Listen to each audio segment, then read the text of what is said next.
டாக்டரை ஒரு இன்ஜினியரை வெளியாகிறதுக்கு நாங்கள் இருந்த டைமில் ஒரு 60 லட்சம் என்னமோ ஒரு இன்ஜினியருக்கு அரசாங்கம் செலவழிச்சு. அந்த இன்ஜினியர்ஸ் மூலம் அரசாங்கம் என்ன எதிர்பார்க்கும்? இந்த பெச்மேட்ல எத்தனை பேர் இலங்கையிலிருந்து இலங்கை அரசாங்கத்துக்கு இலங்கை நாட்டு உட்கட்டமைப்பை சீரமைக்கிறதுக்கு இலங்கைக்கு வேலை செஞ்சு கொண்டிருக்கிறாங்கன்னு பார்த்தீங்கன்னு சொன்னா இதுல எங்களுக்கு ஒரு விஜய கேள்விக்குறி கொண்டிருக்குது. கம்போடியாவிலிருந்து எங்கட ஏர்போர்ட்டுக்கு 100 லட்சம் ரூபாய்களுக்கு ஒரு கிலோ அரிசி வரையல் மனுஷனா எங்கட உற்பத்தி செலவேன் இவ்வளவு கூட இருக்கிறேன். நாங்கள் யோசிக்க கடமைப்பட்டிருக்கிறோம். ரஜிதன் மகேஸ்வரன் சார் கிளிநொச்சியில் ஒரு ப்ரோக்ராம் ஒட்டுப்புள்ளம் ப்ரோக்ராம்ல சொன்ன ஒரு அதை ஞாபகம் இருக்குது. ஹாய் காய்ஸ், ஃபார்மில் இருக்கிறோம். ஒரு அமைதியான சூழல், ஒரு சின்ன இன்னைக்கு பார்த்த ஒரு நியூஸ் மனசை உறுத்திக்கே இருந்துச்சு. சம்பந்தம் சொல்லணுமா? நிறைய நாள் நான் நினைக்கிறேன் சொல்லணும். இலங்கை அரசாங்கம் என்ன செய்யுதுன்னு சொன்னா விவசாயிகளுக்கு சப்போர்ட் பண்றதுக்காக 100 பில்லியன் இலங்கை ரூபாக்களை செலவழிக்க போகுது. யாருக்குன்னு சொன்னா விவசாயிகளுக்கு உர மானியம் கொடுக்க போறாங்க. உரத்துல விலை கூடிக்குது. வளமையாக உர மானியம் இலங்கையில எந்த அரசாங்கம் வந்தாலும் இவங்க கம்ப்ரமைஸ் பண்ணல ஒரு விஷயத்துல உர மானியம் முக்கியமானது. எப்படி இலங்கையில ஃப்ரீ எஜுகேஷன் இருக்குதோ, எப்படி ஃப்ரீ மெடிக்கல் இருக்குதோ, ஜெயிலில் எப்படி ஃப்ரீ சாப்பாடு இருக்குதோ, அப்படி உர மானியமும் இலங்கை அரசாங்கத்துல இலவசமா எப்போ மக்களுக்கு கொடுக்கப்படுறது. எனக்கு இந்த பார்த்த நியூஸும் நேற்று ஒரு ஆளை சந்திச்சோன்னே ஒரு நெல் விவசாயி சொன்ன கதையும் ஒரு கோரிலேஷன் ஆகுது. அதாவது அவர் என்ன சொன்னாருன்னா, நஷ்டம் இல்லை பாய், என்னன்னு சொன்னா நான் விதைச்ச காசு இப்படி ஏதோ ஒரு வகையில உரமானியம் நஷ்டம் 2 வகையில நீ கிடைச்சிருமான்னு சொன்னார். இது பெரிய அளவில் 30 ஏக்கர் விதைக்கிறார்களுக்கு பெரிய அளவில் அவர் சொன்னார் இன்னைக்கு நஷ்டம் வராது சொன்னார். அது எப்படி என்னன்னு தெரியாது. மானியம் நஷ்டம் 2லையும் கவர் பண்ணிடலாம்னு சொன்னார். இதே நேரம் எனக்கு 2023 ரஜிதன் மகேஸ்வரன் சார் கிளிநொச்சியில் ஒரு ப்ரோக்ராம் ஊட்டுப்புறம் ப்ரோக்ராம்ல சொன்ன ஒரு அதை ஞாபகம் இருக்குது. கம்போடியாவிலிருந்து எங்கட ஏர்போர்ட்டுக்கு 100 லட்சம் ரூபாய்களுக்கு ஒரு கிலோ அரிசி வரையல் மனுஷனா எங்கட உற்பத்தி செலவேன் இவ்வளவு கூட இருக்கிறேன். நாங்கள் யோசிக்க கடமைப்பட்டிருக்கிறோம்னு சொல்லிட்டு ஒரு சின்ன ஹைலைட்டை சொன்னார். அந்த நாடுகள்ல எந்த அரசாங்கமும் உர மானியங்கள் அவங்களுக்கு கொடுக்கல. அதாவது விவசாயத்துக்கு மானியத்தை நிப்பாட்டிட்டாங்க. விவசாயிகள் விரும்பினா விவசாயம் செய்யலாம், விரும்பாட்டி விவசாயம் செய்ய தேவையில்லை கட்டத்துக்கு கொண்டு வந்ததால அந்த மக்கள் they are on their own burn your boat. அந்த மக்கள் ஏதோ ஒரு வகையில் அதை லேசா செய்யறதுக்குரிய வழியை கண்டுபிடிச்சு குறைஞ்ச விலையில அதை செய்யறதுக்குரிய முறைகளை கற்றுக்கொண்டாங்க. இப்போ என்னச்சுன்னா ஸ்பூன் ஃபீடிங், அதாவது விவசாயம் செய்யுங்க. இந்த இலங்கை ஒரு விவசாய நாடுன்றதால அதை நிப்பாட்டிக்கல. அதை நிப்பாட்டின அரசாங்கத்துக்கு அது பேக் ஃபயர் ஆகாமதால அரசாங்கம் அதை கொடுத்து ஃபீட் பண்ணி கொண்டிருக்குது. இந்த 100 பில்லியன் ரூபாய் காசு எங்கிருந்து வருது? நீங்களும் நானும் சீனிக்கு பே பண்ண டெக்ஸும் அரிசிக்கு பே பண்ண டெக்ஸும், அடுத்தது ஒன்று அந்நிய செலாவணியில வார காசு, அல்லது வெளிநாட்டு கடன்களை வாரது, வெளிநாட்டிலே நண்பளிப்பை கிடைக்கிற காசு, அடுத்தது இப்போ ட்ரெஷரி கூடாக வெளிநாட்டு ப்ரொஜெக்டுகள் வரக்குள்ள கிடைக்கிற காசுல இருந்து ஒரு பெரிய தொகை. அப்படி இல்லாட்டி இது வெளிநாட்டுக்கு நாங்கள் செலுத்த வேண்டிய கடன்ல இன்னும் கூட்டிட்டு போவோம். வேர்ல்ட் பேங்கோட கடன்ல இது எடுக்கிறதுக்கு அந்த விவசாயிகள் இதை எடுத்து அவங்க சரியான முறையில தானே இந்த நாட்டோட டெவலப்மெண்ட் இந்த 100 பில்லியன் எந்த இடத்துல போய் விவசாயத்துக்கு கூட நிக்குதுன்னு பாத்தீங்கன்னு சொன்னா அடுத்த வருஷம் இது குறைஞ்சி நாடு தன்னிறைவு அடைஞ்சு அடுத்த வருஷம் விவசாயிகள் மானியம் குறையத்தாங்கன்னு சொல்லி கேட்கறாங்கன்னு சொன்னா நாங்க ஒரு செய்யற ஒரு ப்ராஜெக்ட் என்னது இன்க்ரீஸ் ஆகிட்டு போகுது, ஒரு டெவலப்மெண்ட் வருதுன்னு பார்க்கலாம்.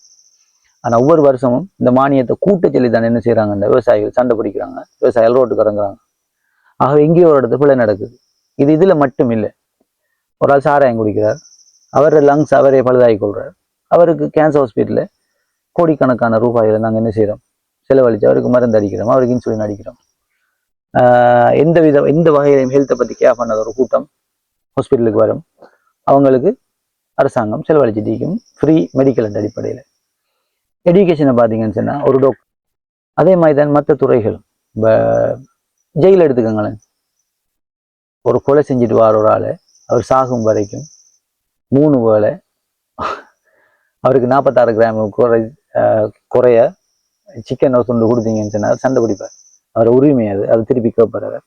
அவர் சாகும் வரையும் அவரை வச்சுக்கொண்டு இலங்கை அரசாங்கம் சாப்பாடு கொடுத்து இதுக்கு எல்லாம் இதில் எங்களோட பொருளாதார கொள்கையில் இருக்கிற சில முக்கியமான விஷயம். அதாவது அதே நேரம் ஒரு இங்கிருந்து ட்ரிங்கோக்கு ஒரு ஸ்போர்ட்ஸ் மீட்டுக்கு போற ஒரு பிள்ளைக்கு இலங்கை அரசாங்கத்தால் சாப்பாடு கொடுக்கல, 3 வேளை சாப்பாடு கொடுக்கல. ஒரு ஸ்போர்ட்ஸ் மீட்டுக்கு போற பிள்ளைக்கோ அல்லது ஒரு முக்கியமான ஒரு இவெண்ட்டுக்கு போற பிள்ளைக்கோ என்ன செய்யல, அவங்க அம்மா அப்பா செலவழிச்சு தான் அந்த சாப்பாடை கொடுக்கணும். அதே நேரம் 3 வேளை ஜெயிலில் தாராளமாக சாப்பாடு கொடுப்பாங்க. யாருக்கு?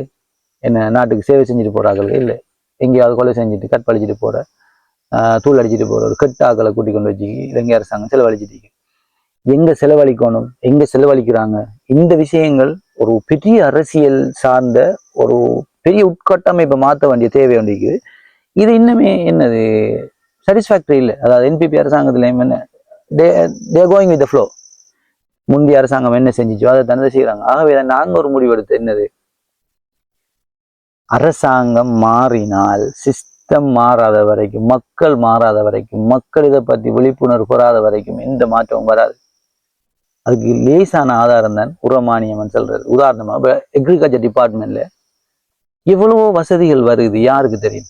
வெளிநாட்டுல இருந்து காசு செலவழிச்சு தோட்டஞ்சீராக்களுக்கு கோடிக்கணக்கில் கொட்டுறாக்களுக்கு கூட தெரியாது என்னது இத்தனை ஏக்கர் வச்சுக்கிண்டா எங்களுக்கு இன்னென்ன சாமான் எடுக்கிறதுக்கு நாங்கள் தகுதின்னு சொல்லி.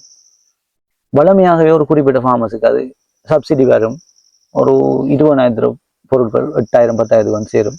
வளமையாக எடுக்கிற அந்த குறிப்பிட்ட ஆக்கள் எடுப்பாங்க. மற்ற ஆக்களுக்கு அது சம்மந்தமான அவேர்னஸும் இல்லை, அது சம்மந்தமான இன்ட்ரெஸ்டும் இல்லை, அது சம்மந்தமான நாலேஜ் கொடுக்கப்படுறதும் இல்லை. அப்போ எல்லாருமா சேர்ந்து கட்டுற காசு ஒரு குறிப்பிட்ட சிலருக்கு. இப்போ சில ஆக்கள் தேவையில்லாத சில சாமான் எடுத்து வச்சு கொண்டு இருப்பாங்க. அது அந்த அரசாங்கம் எதிர்பார்க்குற அந்த அடைவு அதில் அடைப்படுது இல்லை. ஆனால் அந்த ரீச் ஆகுது இல்லை, அந்த மக்களுக்கு உரிய மக்களுக்கு போய் சேர்றதுக்கு அதில் ஆக்களுக்கு இன்ட்ரெஸ்டும் இல்லை, அது சம்மந்தமான அவேர்னஸ் கூட நிறைய இல்லை.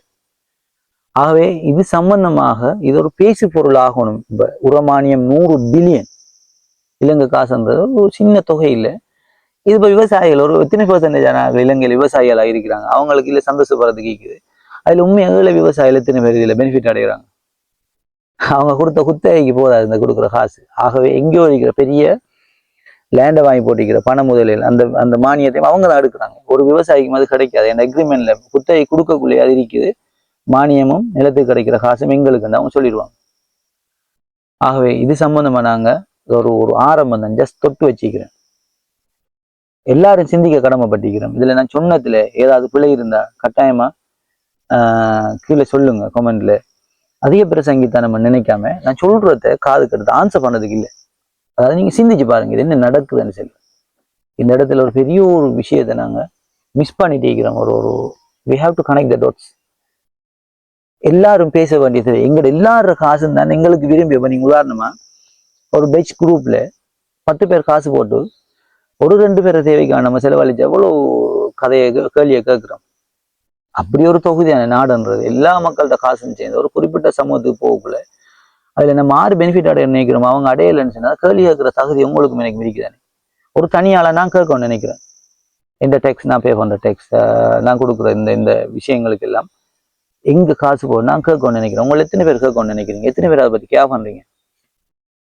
நாங்க கட்டாயம் விழிப்புணர்வு பெறணும். அப்படி இல்லைன்னு சொன்னா இது எதுவுமே மாறாது. இன்னும் 100 அரசாங்கம் வந்தாலும் இது மாறாது. ஆகவே சம்பந்தம் பேசுவோம், ஸ்டார்ட் பண்ணுவோம், பேசுவோம். Good luck guys.